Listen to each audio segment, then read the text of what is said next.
इल्लामा इकबाल साहब ने मौत को क्या ही खूब लिखा है कि मेरी जिंदगी में मेरे पास कोई 2 मिनट न बैठा,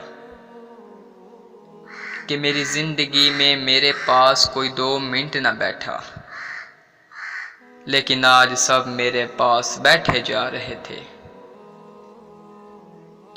कोई तोहफा ना मिला आज तक मुझे, कोई तोहफा ना मिला आज तक मुझे, और आज फूल ही फूल दिए जा रहे थे। तरस गया मैं आज तक किसी के दिए गए एक कपड़े को,